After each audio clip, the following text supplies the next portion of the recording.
పార్వతీ పరమేశ్వరులకు చర్చ వచ్చింది. నేను కదా కదలికలు నావి కదా శక్తి, నువ్వా నేనా పోటీ వచ్చింది. ఇద్దరు నృత్యం చేస్తున్నారు. ఆయన ఏం చేస్తే ఆవిడ వచ్చేసింది. శ్రీ మహావిష్ణువుని న్యాయ నిర్ణేతగా పెట్టారు. పరమశివుడు ఏం చేశాడంటే చూసి గెలుపెవరిదో నిర్ణయించాలని కుంకుమ పాత్రలో కాలి బొటనవేలు ఉంచి కాలు పైకెత్తి అమ్మవారికి బొట్టు పెట్టాడు. ఆడది సభాముఖంగా చెప్పవలసిన అవసరం లేదు, అలా కాలు పైకెత్తే తత్వం ఉండదు, అలా ఎత్తకూడదు. కాబట్టి అమ్మవారు ఓటమిని అంగీకరించి శివుణ్ణి నృత్యానికి అధిపతిని చేసింది. నటరాజు అయ్యాడు. అంటే యథార్థమునకు మనలో ఉన్నటువంటి సమస్త కదలికలకు అధినాయకుడు ఆయన అయ్యాడు. ఇప్పుడు ఆ నటరాజు మూడుగా మారిపోతాడు.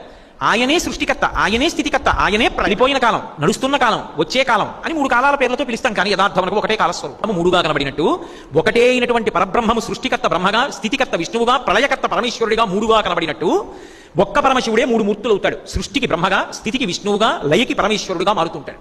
మూడు పేర్లతో ఈ లోకాన్ని నిలబెడుతుంటాడు.